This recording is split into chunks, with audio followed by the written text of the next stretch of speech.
Everyone keeps asking me, what are you going to be able to do with it? Well, no one really knows because no one's flown an aeroplane like this before.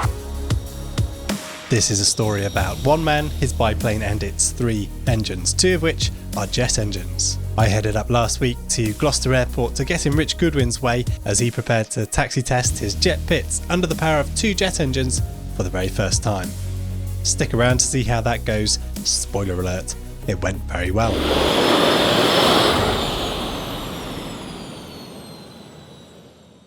Slightly unconventional way of filling it up. It doesn't have to be filled up like this. We will have several fuel tanks in the aircraft. So we've got a header tank for each jet engine supplied by a main fuel tank, and that carries jet A1. The other fuel tank for the piston engine. The piston engine will always be running, and the jet engine will be supplementary power, and that will give the aircraft more thrust than weight. It should enable the aeroplane to stop in the vertical and then accelerate upwards. What's the backstory, Rich? What got you into aviation, and where did that lead you prior to pit stage? I guess I've got to blame it on my dad, who's unfortunately no longer with us, Air Force Lightning pilot, and sitting on the crash gates at Watersham watching Lightning scramble, it just sort of became part of me and my blood. Building model aeroplanes with my father from a young age, 8, 9 years old, and then things progressed, PPL, University Air Squadron, Royal Air Force, Tornado GR1, 8-year short service commission, and then unemployment, working in the tower at Old Sarum to make ends meet, and then eventually got a job with in the airline industry, Charter Airlines, Air 2000, First Choice, TUI, and now I've retired, which is great. So I can really focus on my passion in life, which is, as you well know, the aerobatic biplane. You'll notice how the jet engines are angled out a bit. That's because when we first ran them, we had the efflux was impinging too much on the tailplane, so it was causing some heat damage. The air velocity coming out of the jet turbine is about Mach 0.85, so you can imagine that hitting a fabric aeroplane. They don't mix. But the way we've got them set up now is that it doesn't go anywhere near the tailplane. I think once we fly it, we'll be able to angle them in a bit. I've met some incredible people that have helped me on the way, both at Gloucester Airport, building, welding, design engineer in America. I'm particularly indebted to Eddie Salmon, who designed the Jet Wacko. He also designed the Yak 110, and he's now helped design and get approval for the jet pits, which we're still working on. I must also include John Whiten of Acroflight, who's helped design the containment nacelles to allow for what's called rotor burst. Because you've got spools turning at high RPM, there's obviously a lot of energy in those spools, and if suddenly they fell apart, they could do a lot of damage if the discs come out of the casing, and the casing's not designed to take that sort of impact. So John Whiten from Acroflight came up with a design solution, which is basically we put a bulletproof vest around the whole engine. So this is effectively what it looks like. I built this. It's got layers of Kevlar, which are laid up dry around the front and the rear turbine. And we've calculated the thickness, or he's calculated using finite element analysis modelling techniques. All of that stuff has gone into a report which has been submitted to the Civil Aviation Authority and the Light Aviation Authority. And from there, we're waiting to hear whether we can go and fly it. So we decided to do this about 4 years ago and basically tackle the problems as they've come along. I'm hoping that we're nearing the end game. We've got a bit more paperwork to do, and as they say, the weight of the paperwork equals the weight of the airplane. They'll give us the go-ahead and we can go fly it. When I first started the jet turbine, we had welding blankets all over the aeroplane, and we're measuring temperatures around the canopy, the sides of the fuselage, because it is a bit overwhelming when you see all those flames come out quite close to you, but it's just the start process. It's all contained and controlled. And really, when you think about it, a jet engine is a fire inside a tin can.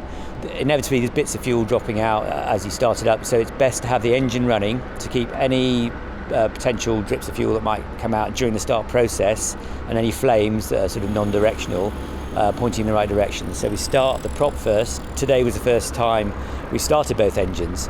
I'm pleased to say that it went really well. It's quite a big milestone we've got to today, and just winding them up down the runway, I just can't wait to fly it. I think it's going to be a great machine. And up and down the runway using just the turbine power? Yeah, because we've only got limited braking facility and no parachute on the pits, then you got to be a bit cautious about the brakes. Again, I've learned the hard way on that one as well. If you use them too much, they get quite hot. So just full power on the jet engines.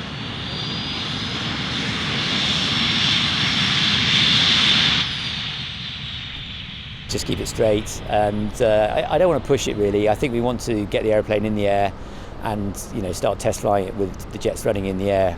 It wasn't designed to be on the ground, that aeroplane. There's nothing that can't be proved on paper, and so in theory, once that's proved on paper, they should let us fly it. Because it's the first jet turbine that will go onto the LA register, understandably everyone's quite cautious, and they want to make sure they've got the paperwork correct, but it has to be then approved by the CAA, because they want to see that due diligence has been done on the process of getting the first jet turbine aeroplane flying, albeit it is like a standby power system.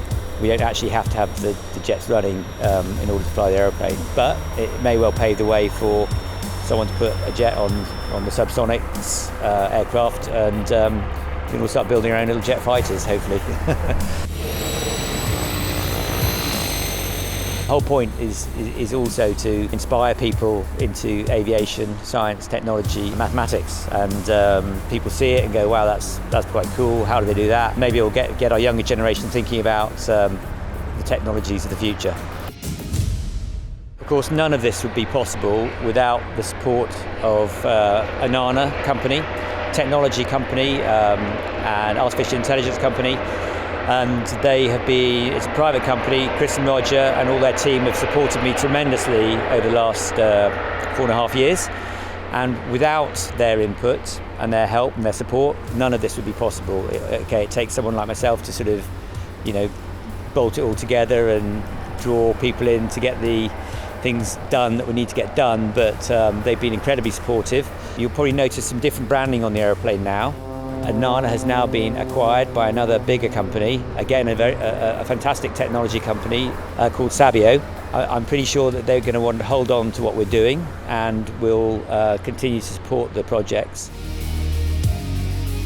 Today has been quite exciting, and I'm glad you came up to see it all happening. And now really some minor adjustments to the load analysis on the airframe to include the gyroscopic loads of the jet turbines. And once that's dotted and the T's are crossed, I'm hoping that we'll get permission to test fly it. Really trying hard anyway. I'm working occasionally long hours, and now I'm retired, I've got that time, and I really want to see this through to the end.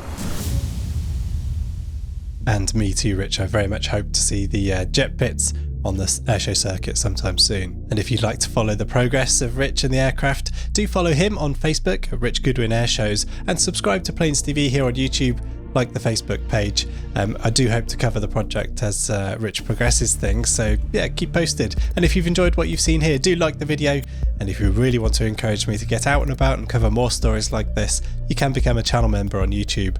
Very best way of supporting Planes TV, and also watching back some of Rich's amazing airshow action, amongst very many other airshow acts over the 30 years of Planes TV's archive of airshow action, is to head over to watch.planestv.com. That's our on-demand service with a back catalogue of hundreds of hours of airshow action, and that supports what I do here, the free content that we output on YouTube, but also gives you access to that fantastic archive of aviation action. Hope you've enjoyed this video. I'll see you at an airshow soon. Cheerio.